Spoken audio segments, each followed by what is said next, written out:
रहमानुर्रहीम। Class 8 आज जो हमारा टॉपिक है ये है मोलर मास। डियर स्टूडेंट्स, हमने क्लासेस में हमने पढ़ा था एटॉमिक मास तक। तो अभी इससे आगे जो टॉपिक है मैं आप लोगों को वो पढ़ा रहा हूँ। ये अपने पास आप लोग नोट कर लें और इसी के साथ साथ आप लोग इसके नोट्स भी बना लें। अच्छा, अब मोलर मास क्या है? मोलर मास को हम सिंपल कह सकते हैं कि molar mass is actually mass of a given molecule. किसी मॉलिक्यूल के मास को हम कहते हैं मोलर मास। फॉर एग्जांपल यहाँ पर मैंने एक एग्जांपल लिखा, वाटर जो है इसका मोलर मास हम लिखते हैं मॉलिक्यूलर मास, और इसका मॉलिक्यूलर मास हम लिखते हैं 18। अब देखिए, अब ये 18 कैसे आ गया है? आप लोग को स्टार्ट में मैंने एक एग्जांपल दे दिया कि वाटर जो है इसका मॉलिक्यूलर मास 18 है। अब इसका अगर मॉलिक्यूलर मास 18 है तो ये कैसे, इसका 18 हम कैसे लिखते हैं? तो डियर स्टूडेंट्स, आप लोग को मैंने, अगर आप लोग को याद हो, मैंने आप लोग को बताया था कि एटॉमिक मास क्या है। कि एटॉमिक मास इज़ दी ये एटम है, एटम के न्यूक्लियस में प्रोटॉन और इलेक्ट्रॉन होते हैं, जबकि इसके शेल्स में या ऑर्बिटल्स में क्या होते हैं? इलेक्ट्रॉन्स होते हैं। अब एटॉमिक मास क्या है? जब हम प्रोटॉन और न्यूट्रॉन को ऐड करते हैं, this is known as atomic mass, इसको हम कहते हैं। फॉर एग्जांपल, ये एक एटम है, इसके न्यूक्लियस में 3 प्रोटॉन्स है और 2 न्यूट्रॉन्स है। So 3 + 2 = 5। So 5 is the atomic mass of this atom. So आप लोगों को मैंने बताया था कि एटॉमिक मास क्या है? It is the sum of the protons and neutron in a nucleus of an atom. कि किसी न्यूक्लियस में एटम के जितने प्रोटॉन और न्यूट्रॉन होते हैं उसको अगर हम ऐड करेंगे तो इसको हम क्या कहेंगे? एटॉमिक मास कहेंगे। अब मॉलिक्यूलर मास क्या है और इस मॉलिक्यूलर मास को हम मालूम कैसे करेंगे? एटॉमिक मास को तो हम सिंपल किसी एटम के न्यूक्लियस से उसको कैलकुलेट कर सकते हैं। तो डियर स्टूडेंट्स, आप लोगों को मैंने क्लास में एक्सप्लेन किया था मॉलिक्यूल के बारे में। तो मॉलिक्यूल क्या है? मॉलिक्यूल इज़ एक्चुअली बना हुआ होता है फ्रॉम डिफरेंट एटम्स और सेम एटम्स, या वो एक सिंगल एटम से भी बन सकता है जिसको हम कहते हैं mono atomic molecule.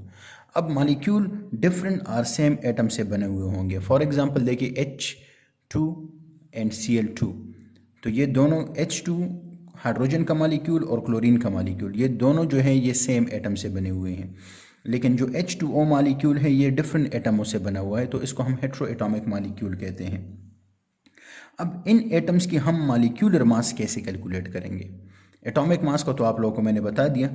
Molecular mass किसी भी एटम का हम कैलकुलेट कैसे करेंगे?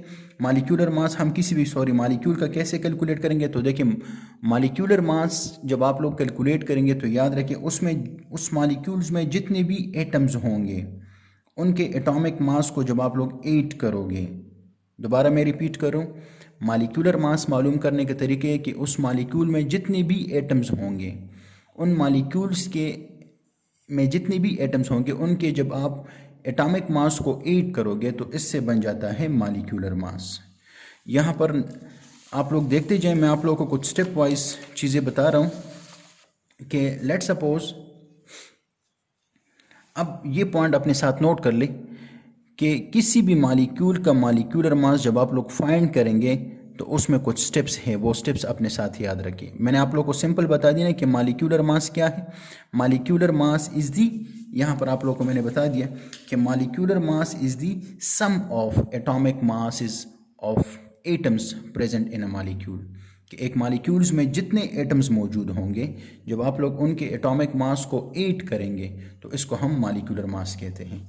अब आप लोग देखें, यहाँ पर कुछ एग्जाम्पल है, इन एग्जाम्पलों से ये आप लोगों को ये चीज़ें समझ आएंगी। अब फॉर एग्जाम्पल यहाँ पर मैं 2 मॉलिक्यूल को एक्सप्लेन करूँगा। एक मॉलिक्यूल है जो कि डिफरेंट एटम से बना हुआ है और एक मॉलिक्यूल है जो कि सिमिलर एटम से बना हुआ है। अब इस मॉलिक्यूल में, वाटर के मॉलिक्यूल में, सबसे पहले इनमें मॉलिक्यूलर मास को कैलकुलेट करने में कुछ स्टेप्स हैं। उन स्टेप्स को सीखे तो आप लोग हर किस्म के मॉलिक्यूल का आप लोग मॉलिक्यूलर मास कैलकुलेट कर सकते हैं। अब देखिए, वाटर मॉलिक्यूल, सबसे पहले आप लोगों ने मालूम करना है कि ये कौन कौन से एटमों से बना हुआ है। तो ये वाटर मॉलिक्यूल बना हुआ है हाइड्रोजन और ऑक्सीजन से, जबकि क्लोरीन का मॉलिक्यूल बना हुआ है क्लोरीन और क्लोरीन के एटम से। ठीक है। दूसरा, आप लोगों ने दूसरा पॉइंट क्या करना है कि आप लोगों ने मालूम करना है कि उसमें एटमों की तादाद, किस एटम की तादाद कितनी है। तो देखिए, इस H2O मॉलिक्यूल में हाइड्रोजन की तादाद 2 है, 2 हाइड्रोजन है, जबकि 1 ऑक्सीजन है, तो 1 लिखने की ज़रूरत नहीं है यहाँ पर।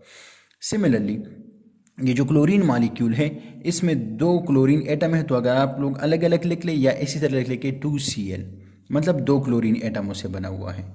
थर्ड पॉइंट क्या है? थर्ड पॉइंट ये है कि आप लोगों ने हर एक एटम का, जितने एटम्स उसमें होंगे उनके एटॉमिक मास को आप मालूम कर लें कि हाइड्रोजन का एटॉमिक मास 1.008 है, तो मैं सिंपल लिख रहा हूँ 1। ऑक्सीजन का एटॉमिक मास 16 यहाँ पर मैं लिख रहा हूँ। क्लोरीन जो है वो 35.5 है, दूसरे क्लोरीन का भी 35.5 है। यहाँ तक तो ये पॉइंट आप लोगों ने अपने साथ किसी भी मॉलिक्यूलर मास को मालूम करने से पहले ये पॉइंट्स आप लोगों को याद होने चाहिए। अब H2O जो है इसमें हाइड्रोजन और ऑक्सीजन है, इसमें ये क्लोरीन और क्लोरीन एटम है। तो हाइड्रोजन सबसे पहले याद रखें, हाइड्रोजन कितने हैं? 2 हैं, और इसका एटॉमिक मास क्या है? वो 1 है। तो 2 × 1, तो इससे आ जाएगा 2। और अब देखिए एटॉमिक मास क्या है, इसका एटॉमिक मास 1 है। और मॉलिक्यूलर मास क्या है? इसकी डिफिनीशन आप लोगों को मैंने बता दिया स्टार्ट में बिल्कुल, कि मॉलिक्यूलर मास क्या है कि it is the sum of the atomic masses. जब हम एटम के मास को ऐड करेंगे, किसी मॉलिक्यूल में जो एटम्स होंगे उनके मास को जब हम ऐड करेंगे तो इसको हम मॉलिक्यूलर मास कहते हैं। अब वाटर में हाइड्रोजन और ऑक्सीजन है, तो इन दोनों को हम ऐड करेंगे, लेकिन यहाँ पर हाइड्रोजन 2 है, 2 हाइड्रोजन्स हैं, तो 2 × its atomic number, atomic mass sorry. Similarly oxygen 1 है तो 16 हम लिख लेंगे, तो 2 + 16 = 18। ठीक है। सिमिलरली अब क्लोरीन मॉलिक्यूल जो है it is made up of 2 chlorine atoms. तो इसमें आप लोग क्या करेंगे, इसके एटॉमिक मास और इसके एटॉमिक मास को आप लोग ऐड करेंगे, तो इस दोनों के एटॉमिक मास से आपके पास क्या आ जाएगा? इसका मॉलिक्यूलर मास। तो Cl2 का मॉलिक्यूलर मास ये है, जबकि H2O के मॉलिक्यूल का जो है वो मॉलिक्यूलर मास ये है। ठीक है। अब आप लोग को मैं कुछ काम दे रहा हूँ, इन पर आप लोग प्रैक्टिस करें। ठीक है। और प्रैक्टिस के साथ साथ आप लोग ये फिर मेरे साथ शेयर करें किसी पॉइंट में, अगर आप लोग को कोई मसला है तो फिर मुझे बता दें। HCl का मॉलिक्यूलर मास मालूम करें, NaCl का आप लोग फार्मूला यूनिट मास मालूम करें, या आप लोग को मैं आगे नेक्स्ट पॉइंट में एक्सप्लेन भी करूंगा, लेकिन इसका आप लोग मालूम करें। मैंने इनके एटॉमिक मासेस यहाँ पर लिखी हुई। NaOH इसमें 3 एटम्स हैं, इसमें एहतियात करें, एक Na, एक O और एक H, तो तीनों को आप लोगों ने एक दूसरे के साथ ऐड करना होगा। इसकी मालूम करें और इस मॉलिक्यूल की मालूम करें। ठीक है। और मालूम करने के बाद फिर आप लोग मेरे साथ ये शेयर करें। ठीक है। अभी तक इतना ही, इंशाल्लाह मिलते हैं नेक्स्ट लेक्चर पे। अल्लाह हाफिज़।